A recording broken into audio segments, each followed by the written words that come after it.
فلا يتكلم أحد بموت رسول الله إلا ضربته.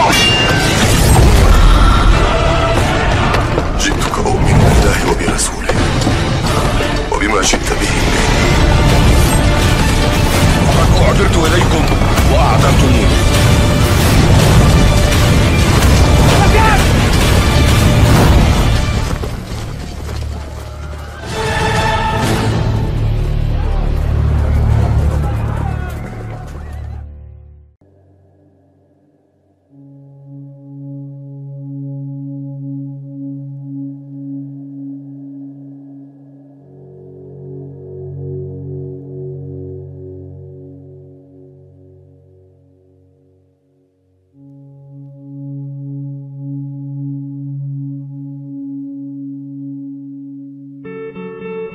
Di balik tabir alam gaib, tersembunyi sosok yang namanya berbisik di antara makhluk-makhluk kegelapan. Ia bukan sekadar jin biasa, bukan pula iblis yang sering disebut-sebut dalam kitab suci. Namanya adalah Berith, iblis yang licik, penggoda ulung yang menyesatkan manusia dengan tipu daya yang halus dan penuh kelicikan. Dikisahkan bahwa Berith adalah salah satu dari golongan iblis yang diusir dari surga bersama iblis laknatullah. Berbeda dengan iblis lainnya yang memilih jalan kebencian dan kehancuran secara terang-terangan, Berith lebih cerdik. Ia tidak membakar manusia dengan api amarah, melainkan membujuk dengan kata-kata manis yang membius. Menurut beberapa sumber, Berith dikenal dalam berbagai kepercayaan sebagai iblis yang menguasai kebohongan dan janji palsu. Dalam Islam, ia diyakini sebagai salah satu dari pasukan iblis yang bekerja di balik layar, menggoda manusia dengan cara yang tidak disadari. Ia bukan hanya merasuki hati orang-orang yang lemah iman, tetapi juga mendekati mereka yang menganggap dirinya kuat. Berith tidak muncul dalam rupa yang menakutkan. Ia tidak menampakkan dirinya sebagai makhluk menyeramkan yang membakar pohon dan menghancurkan rumah. Sebaliknya, ia hadir dalam bentuk janji-janji manis, dalam suara-suara halus di dalam hati, dalam rayuan dunia yang menyesatkan. Dikisahkan bahwa Berith sering menyamar sebagai seorang penasihat bijak. Ia membisikkan ide-ide cemerlang ke telinga penguasa, membakar ambisi mereka hingga melampaui batas. Ia masuk ke hati pedagang, membuat mereka tergoda untuk menipu dan menghalalkan segala cara demi kekayaan. Ia merasuki orang-orang biasa, membisikkan bahwa kebohongan kecil bukanlah dosa, bahwa mengkhianati janji adalah hal yang wajar demi kepentingan diri sendiri. Namun, yang paling berbahaya dari Berith adalah kemampuannya membuat manusia merasa benar dalam kebatilan. Ia menanamkan keyakinan bahwa kesalahan dapat dibenarkan dengan alasan yang tampak masuk akal. Ia membuat manusia percaya bahwa dosa dapat ditutupi dengan kebaikan lain, sehingga mereka terus terjebak dalam lingkaran kebohongan yang tanpa akhir. Tidak mudah untuk mengenali tipu daya Berith, karena ia tidak menyerang secara langsung. Ia datang perlahan, masuk ke dalam pikiran, menyesuaikan diri dengan kelemahan setiap manusia. Namun, Rasulullah telah mengajarkan cara untuk melindungi diri dari godaan iblis seperti Berith. 1. Berpegang teguh pada kejujuran. Karena Berith adalah iblis kebohongan, maka kebenaran adalah senjata yang paling ampuh untuk melawannya. 2. Banyak berzikir dan membaca Al-Quran. Setiap ayat suci adalah cahaya yang membakar bisikan jahat dari makhluk seperti Berith. 3. Memohon perlindungan kepada Allah Subhanahu wa Ta'ala. Dengan membaca doa perlindungan seperti ayat kursi dan surat Al-Falaq, manusia dapat mengusir bisikan halus Berith yang berusaha menyesatkan hati. 4. Meningkatkan ilmu agama.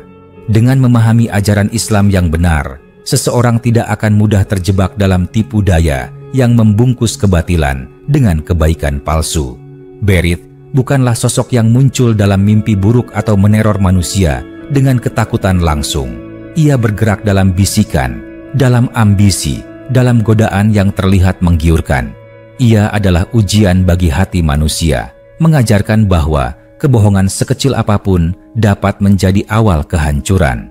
Maka, siapa yang dapat mengenali godaannya, siapa yang mampu menolak rayuannya, ia akan selamat dari jebakan yang halus ini.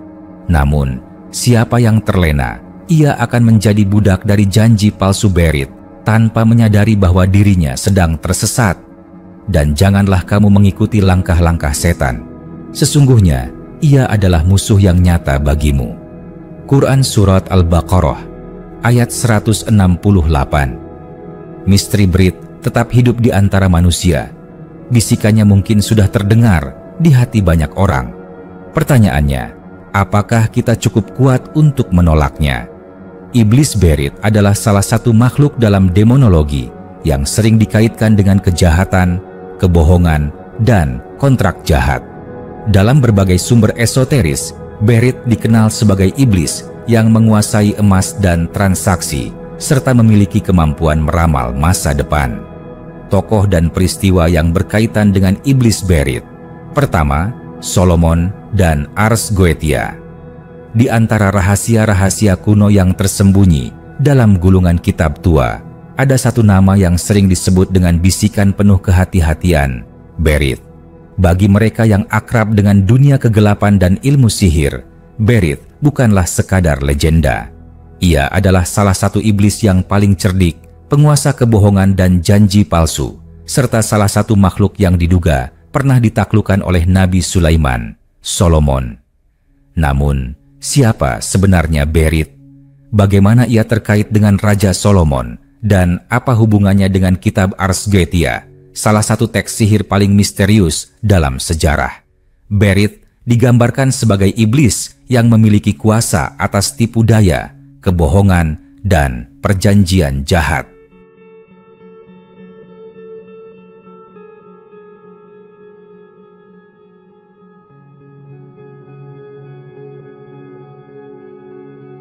Dalam berbagai teks mistik, ia dikenal sebagai penguasa yang dapat memberikan informasi tentang masa depan.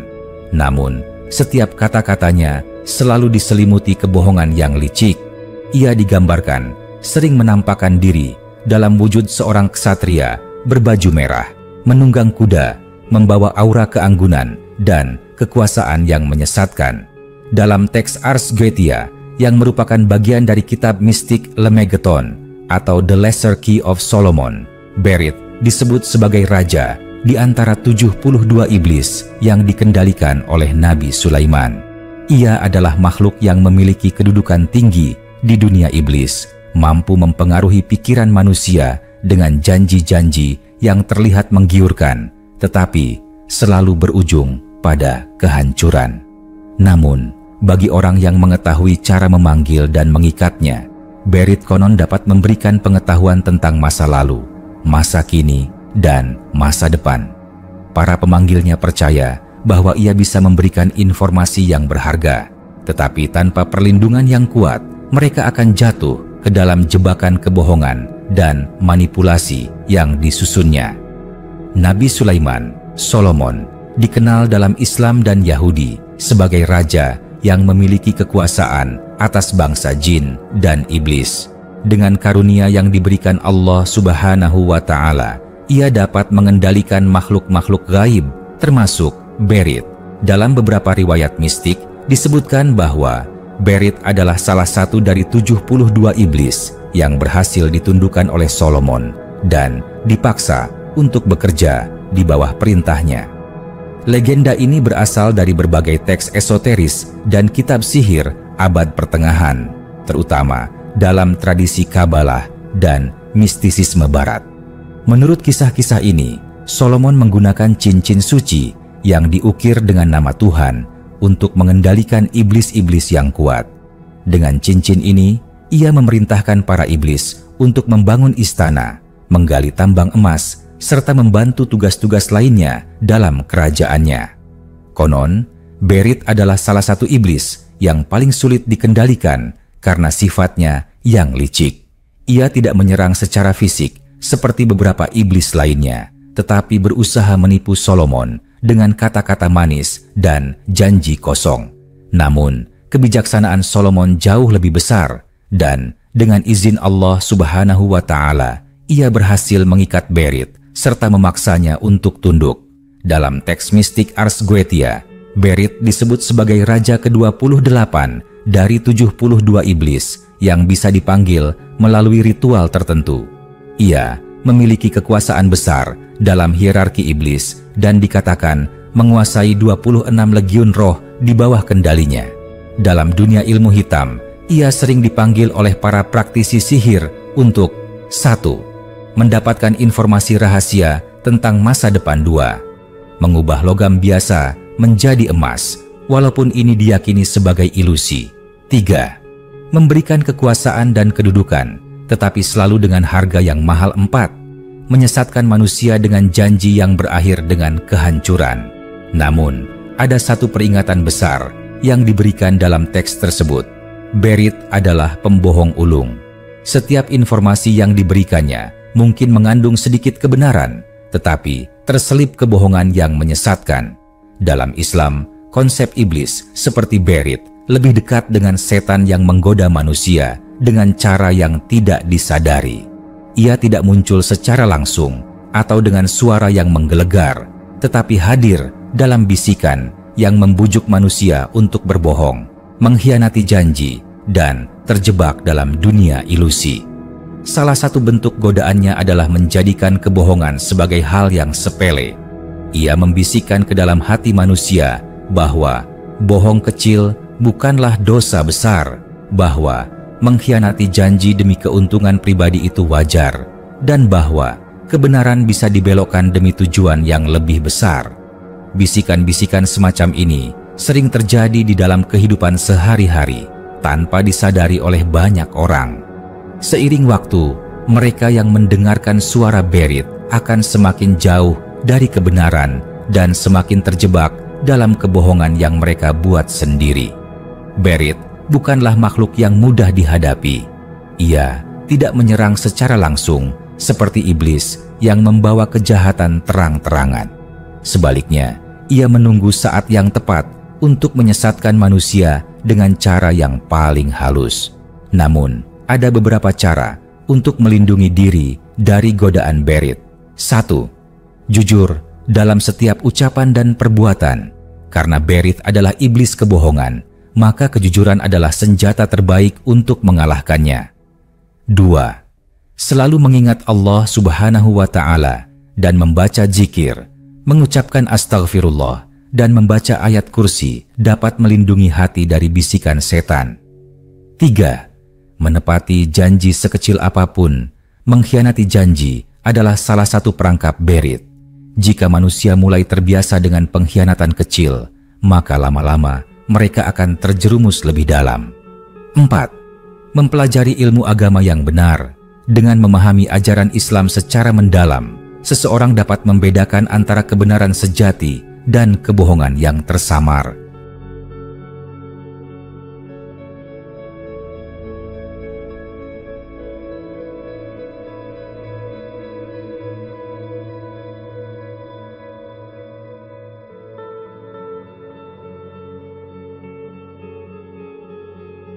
Berit adalah salah satu iblis paling licik dalam sejarah mistik. Dari legenda Nabi Sulaiman hingga kisah-kisah dalam Ars Goetia, ia selalu digambarkan sebagai makhluk yang cerdas, penuh tipu daya, dan sangat berbahaya bagi manusia yang tidak waspada. Di dunia modern, godaan Berit tidak lagi datang dalam bentuk mantra atau pemanggilan iblis. Ia hadir dalam bentuk kebohongan yang dianggap biasa, janji yang diingkari, dan ambisi yang membutakan hati. Kedua, Paus Sylvester II dan tuduhan paktum dengan iblis. Di sepanjang sejarah kekristenan, ada banyak legenda tentang orang-orang yang diduga menjalin persekutuan dengan iblis demi kekuasaan, pengetahuan, atau kekayaan. Namun, di antara mereka, salah satu kisah paling mencengangkan adalah tentang Paus Sylvester II, seorang paus abad ke-10 yang namanya kerap dikaitkan dengan sihir, pengetahuan rahasia, dan yang paling kontroversial, perjanjian dengan iblis Berit.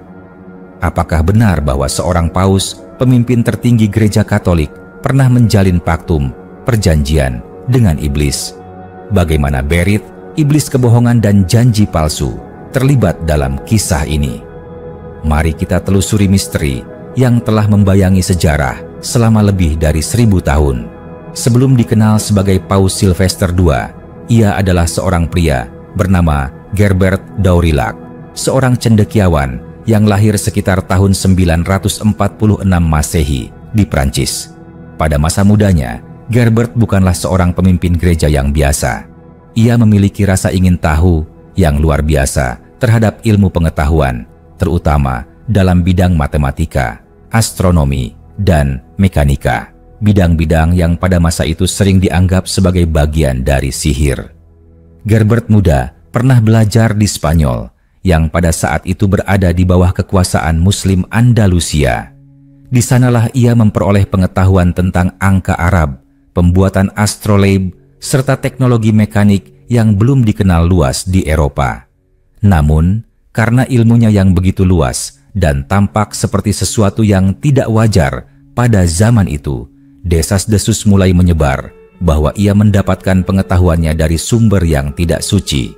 Seiring waktu, karirnya melesat cepat.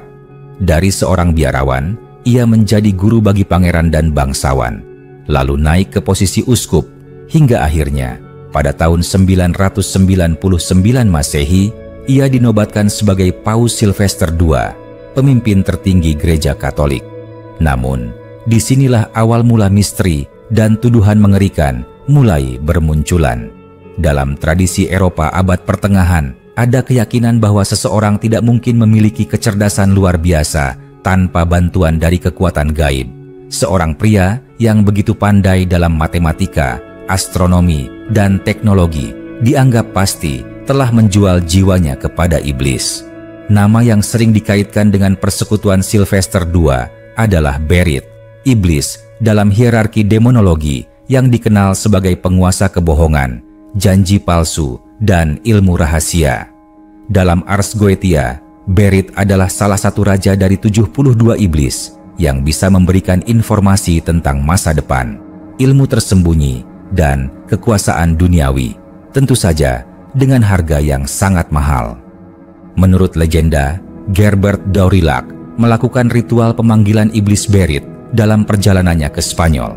Ia ingin menguasai pengetahuan yang tidak dimiliki orang lain, dan dalam ritual itu, ia bersumpah untuk menyerahkan jiwanya sebagai imbalan. Iblis Berit kemudian memberinya rahasia ilmu pengetahuan dan ramalan masa depan yang konon menjadi alasan mengapa ia bisa naik ke tahta kepausan. Tanda-tanda keterlibatan Sylvester II dengan kekuatan gaib semakin diperkuat oleh berbagai rumor yang berkembang. 1. Kepemilikan kepala otomaton. Dikatakan bahwa Paus Sylvester II memiliki kepala mekanik yang bisa berbicara dan meramal masa depan. Pada zaman itu, pembuatan benda seperti itu hampir mustahil tanpa bantuan sihir atau ilmu hitam. 2. Ramalan kematian. Yang aneh, menurut legenda, sebelum wafat, Paus Sylvester II tiba-tiba merasakan ketakutan luar biasa dan mengakui bahwa ia pernah melakukan paktum dengan iblis. Dalam keadaan ketakutan, ia berusaha untuk bertobat, tetapi semuanya sudah terlambat. 3. Makhluk gaib di ruangannya. Ada desas-desus bahwa ia sering berbicara dengan makhluk tak kasat mata di dalam ruangannya, seolah sedang berkonsultasi dengan roh jahat. Pada tahun 1003, Paus Sylvester II jatuh sakit dan meninggal dalam keadaan yang penuh ketakutan. Konon, sebelum wafat, ia sempat mengaku telah bersekutu dengan iblis dan meminta agar jasadnya tidak dimakamkan di dalam gereja karena takut tanah suci akan menolaknya. Namun, gereja tetap menguburkannya di Basilika Lateran di Roma. Namun, legenda tidak berakhir di situ. Ada kepercayaan aneh yang berkembang di antara para pendeta, yaitu setiap kali seorang paus akan wafat, makam Sylvester II akan mengeluarkan suara aneh seperti gemericik air atau jeritan dari dalam tanah. Fenomena ini dianggap sebagai tanda bahwa arwah Sylvester II masih tersiksa, mungkin karena perjanjiannya dengan Berit yang tidak bisa dibatalkan.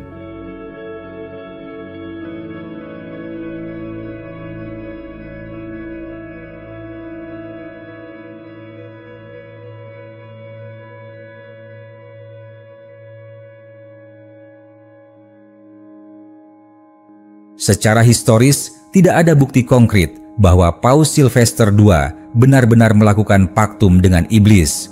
Sebagian besar kisah ini berasal dari fitnah yang berkembang pada abad pertengahan saat ilmu pengetahuan masih dianggap sebagai sesuatu yang berbahaya dan tidak wajar.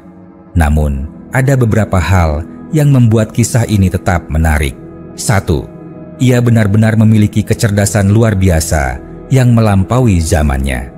2. Ia memiliki pengetahuan tentang alat-alat mekanik yang bahkan para bangsawan Eropa belum mengerti saat itu.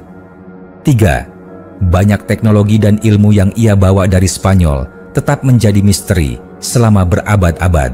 Mungkin kisah tentang perjanjiannya dengan Berit hanyalah usaha untuk menjelekkan namanya karena ia terlalu maju dalam pemikiran. Atau mungkin ada sesuatu yang lebih gelap di balik sejarah yang tidak pernah terungkap. Legenda tentang Paus Sylvester II dan Berit telah menjadi bagian dari kisah-kisah mistik Eropa selama berabad-abad. Terlepas dari benar atau tidaknya kisah ini, satu hal yang pasti, setiap kali manusia terlalu haus akan pengetahuan dan kekuasaan, selalu ada godaan untuk menempuh jalan pintas yang berbahaya. Iblis seperti Berit tidak selalu muncul dalam bentuk yang menyeramkan. Terkadang ia hadir dalam bentuk janji yang menggoda, dalam pengetahuan yang tampak tak terbatas, atau dalam ambisi yang tidak pernah terpuaskan. Maka, apakah kisah Paus Sylvester II hanyalah mitos? Ataukah ini adalah peringatan bagi kita semua bahwa di balik keinginan manusia untuk mencapai kejayaan, selalu ada bahaya yang mengintai dalam kegelapan. Ketiga, penyihir dan kasus pengadilan. Di abad pertengahan, di dalam aula pengadilan yang gelap dan berbau lembab, seorang wanita dengan tangan terikat dihadapkan ke meja kayu yang kasar. Wajahnya pucat, bibirnya bergetar, dan matanya penuh ketakutan. Di hadapannya, para hakim berjubah hitam duduk dengan ekspresi dingin. Sebuah kitab tebal terbuka di hadapan mereka, kitab yang berisi nama-nama iblis dan para penyihir yang diduga bersekutu dengan mereka. Apakah kau mengaku telah menjalin perjanjian dengan Berit, raja iblis penguasa kebohongan? Salah satu hakim bertanya dengan suara tajam. Wanita itu menggigit bibirnya, keringat membasahi dahinya. Ia tahu bahwa apapun jawabannya, nasibnya sudah ditentukan. Jika ia mengaku, ia akan dibakar hidup-hidup. Jika ia menyangkal, ia akan disiksa hingga mengaku. Di balik semua teror yang terjadi di pengadilan penyihir abad pertengahan, satu nama sering disebut dalam bisikan gelap, Berit. Ia bukan sekadar iblis biasa, melainkan makhluk kegelapan yang dikaitkan dengan perjanjian, kebohongan, dan sihir tingkat tinggi. Namun, bagaimana ia bisa menjadi salah satu sosok paling ditakuti dalam perburuan penyihir? Dalam Ars Goetia, kitab sihir yang mencatat hierarki iblis, Berit disebut sebagai raja yang berkuasa di neraka, memimpin 26 legiun roh jahat. Ia digambarkan sebagai ksatria, berbaju merah, menunggang kuda emas, dengan kemampuan untuk memberikan ilmu rahasia, mengungkap masa depan, dan memutarbalikkan kebenaran. Namun, yang paling mengerikan dari Berit adalah kemampuannya dalam membuat perjanjian dengan manusia. Ia adalah iblis yang disebut-sebut dalam banyak kasus pengadilan penyihir abad pertengahan, terutama ketika seseorang dituduh menandatangani paktum dengan iblis untuk memperoleh kekuatan magis. Abad ke-15 hingga ke-19 adalah masa-masa kelam bagi siapa saja yang dianggap memiliki keterkaitan dengan sihir. Inkuisisi Gereja Katolik dan pengadilan penyihir mulai menyebar di seluruh Eropa, mencari mereka yang diduga telah bersekutu dengan kekuatan kegelapan. Di antara ratusan kasus yang tercatat dalam sejarah, banyak yang menyebut nama Berit sebagai salah satu iblis yang paling sering muncul dalam tuduhan dan pengakuan para tersangka penyihir. Beberapa kasus yang paling terkenal melibatkan perjanjian yang diduga ditandatangani dengan darah dan ritual rahasia yang dipimpin oleh Berit sendiri. 1. Kasus Jean de Brig, Paris, 1390. Salah satu kasus penyihir paling awal yang menyebut nama Berit terjadi di Paris pada tahun 1390. Jeanne de Brigg, seorang wanita yang dikenal sebagai tabib rakyat, ditangkap dengan tuduhan memanggil iblis untuk mendapatkan kekuatan penyembuhan dan ramalan. Dalam dokumen pengadilan, ia mengaku bahwa seorang ksatria berbaju merah muncul dalam ritualnya, memperkenalkan dirinya sebagai Berit dan menawarkan pengetahuan tentang pengobatan serta kekuatan untuk melihat masa depan. Sebagai gantinya, Jeanne diminta untuk meninggalkan imannya kepada Tuhan dan hanya berdoa kepada Berit. Hukuman bagi Jeanne sudah jelas. Ia dihukum mati dengan cara dibakar hidup-hidup di alun-alun kota. 2. The Pendle Witch Trials, Inggris 1612. Di Inggris, kasus Pendle Witches adalah salah satu perburuan penyihir paling terkenal.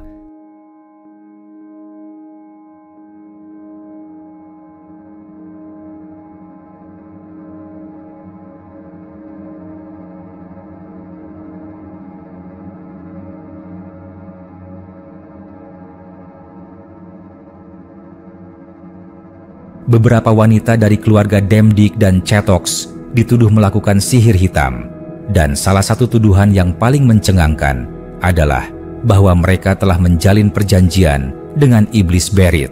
Salah satu tersangka, Elizabeth Device, mengaku di bawah tekanan penyiksaan bahwa ia pernah menghadiri pertemuan rahasia di hutan, di mana Berit muncul sebagai pria tampan yang berbicara dengan suara lembut.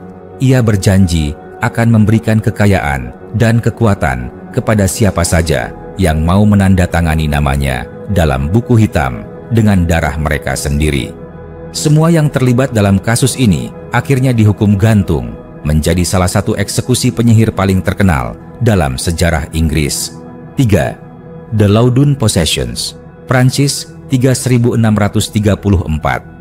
Salah satu kasus yang paling mencengangkan terjadi di kota Loudun, Prancis, di mana sekelompok biarawati tiba-tiba mengalami kerasukan massal. Mereka menjerit, berbicara dalam bahasa yang tidak dikenal, dan mengklaim bahwa mereka dirasuki oleh Berit dan beberapa iblis lainnya. Kasus ini memicu pengadilan besar-besaran, dan seorang pendeta bernama Urbain Grandier dituduh sebagai dalang dari kejadian ini. Menurut catatan pengadilan, Grandier diduga telah menandatangani kontrak dengan Berit untuk mendapatkan kekuatan spiritual yang luar biasa. Dokumen perjanjiannya bahkan disebut-sebut ditemukan dalam bentuk gulungan kulit manusia yang ditulisi darah. Grandier akhirnya dihukum mati dengan cara dibakar di tiang pancang. Sementara peristiwa ini tetap menjadi salah satu kasus kerasukan iblis yang paling terkenal dalam sejarah. Berit adalah sosok yang selalu dikaitkan dengan kebohongan, perjanjian, dan ilmu terlarang. Dalam banyak kasus pengadilan penyihir, nama Berit disebut sebagai iblis yang menawarkan kekuatan dengan harga yang mengerikan. Namun, pertanyaannya adalah, apakah Berit benar-benar hadir dalam peristiwa-peristiwa ini? Ataukah namanya hanyalah bagian dari paranoia dan ketakutan masyarakat abad pertengahan? Dalam dunia yang dipenuhi dengan ketidaktahuan dan dogma, setiap bentuk pengetahuan yang berbeda dianggap sebagai sihir, dan setiap orang yang memiliki kecerdasan lebih dianggap sebagai ancaman. Mungkin Berit hanyalah simbol dari bagaimana ambisi dan pengetahuan seringkali dihukum di masa lalu. Namun, legenda tetap bertahan. Bahkan hingga kini, ada mereka yang percaya bahwa Berit masih dapat dipanggil melalui ritual tertentu, dan bahwa ia masih menunggu jiwa-jiwa yang cukup putus asa untuk membuat perjanjian dengannya. Jika benar bahwa Berit masih ada, maka pertanyaannya bukan lagi apakah ia nyata atau tidak, tetapi siapa yang akan menjadi korban berikutnya dalam janji palsunya. Keempat, Grand Grimoire dan ritual pemanggilan. Malam itu, dalam ruang bawah tanah yang lembab dan diterangi cahaya lilin, seorang pria berkerudung duduk dengan napas tertahan.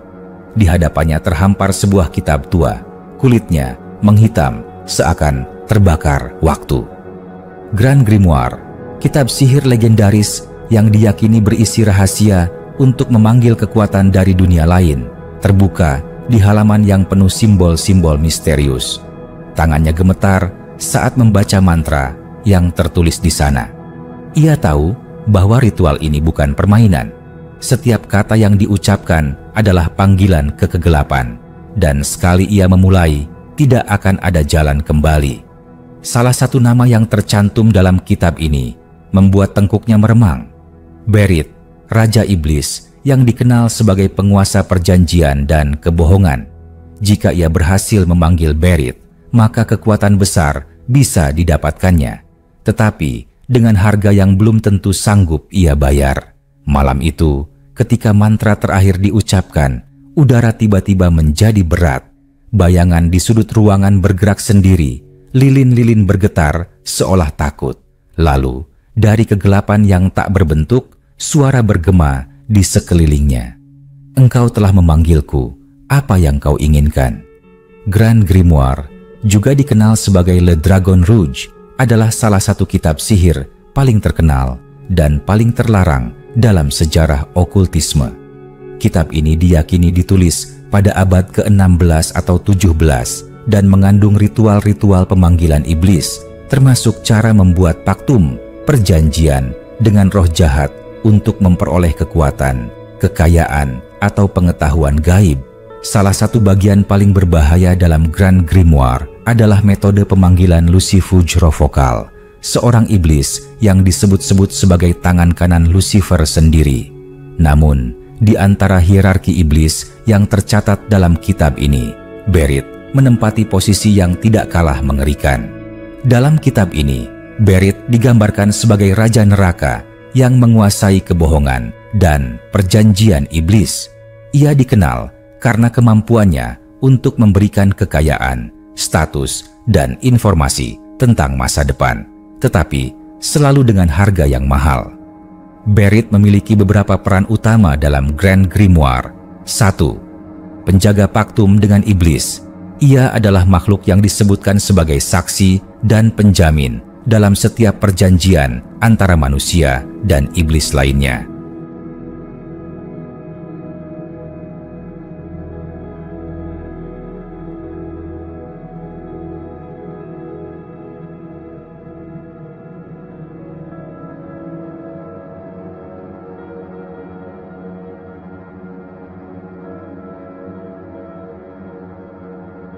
Jika seseorang ingin menjual jiwanya kepada kekuatan gelap, Berit akan hadir sebagai sang perantara, memastikan bahwa kontrak itu sah dan tidak dapat dibatalkan. 2. Penguasa kebohongan dan manipulasi. Grand Grimoire menyebutkan bahwa Berit dapat menjawab pertanyaan tentang masa depan, tetapi jawaban yang ia berikan seringkali penuh dengan tipu daya. Banyak yang tertipu oleh kata-katanya, berpikir bahwa mereka akan mendapat keuntungan, padahal pada akhirnya mereka justru kehilangan segalanya. 3. Pemberi kekayaan dan kekuasaan. Berit dapat membantu seseorang mendapatkan pengaruh besar dalam kehidupan duniawi, seperti kekayaan dan kekuasaan politik. Namun, kekayaan ini seringkali disertai dengan kutukan atau konsekuensi yang menghancurkan, seperti penyakit, kehilangan keluarga, atau kematian mendadak. Menurut Grand Grimoire, pemanggilan Berit bukanlah ritual yang dapat dilakukan sembarangan. Dibutuhkan persiapan yang sangat spesifik karena iblis ini sangat cerdas dan dapat dengan mudah membalikan keadaan jika pemanggilnya tidak cukup kuat atau tidak cukup berhati-hati. Langkah-langkah ritual. 1. Lingkaran perlindungan dan segel. Iblis, pemanggil, harus menggambar segitiga pemanggilan dengan lambang Berit di pusatnya. Sekelilingnya dibuat lingkaran perlindungan yang terdiri dari mantra dan simbol suci, karena tanpa perlindungan ini, Berit dapat membunuh atau mengambil alih tubuh pemanggil. Kedua, kurban darah. Ritual ini hampir selalu melibatkan pengorbanan darah, baik dalam bentuk hewan atau dalam beberapa kasus yang lebih ekstrim, darah manusia. Darah dipercaya sebagai bentuk energi yang dapat membuka gerbang antara dunia manusia dan dunia iblis. 3. Mantra. Pemanggilan. Kata-kata tertentu harus diucapkan dengan benar, biasanya dalam bahasa Latin atau Ibrani kuno. Kesalahan sekecil apapun dapat berakibat fatal. Berith dapat muncul dalam wujud yang mengerikan dan langsung menyerang pemanggil. 4. Perjanjian dengan iblis. Jika ritual berhasil, Berith akan muncul dalam bentuk pria berbaju zirah merah, menunggang kuda emas. Ia akan menanyakan keinginan pemanggil, tetapi setiap janji yang ia buat memiliki konsekuensi tersembunyi.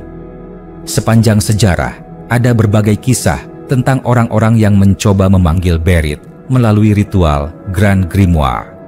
Salah satu yang paling terkenal adalah kasus Count Saint-Germain, seorang bangsawan abad ke-18 yang dikabarkan memiliki ilmu pengetahuan luar biasa, kekayaan tak terbatas, dan kemampuan untuk hidup lebih lama dari manusia biasa.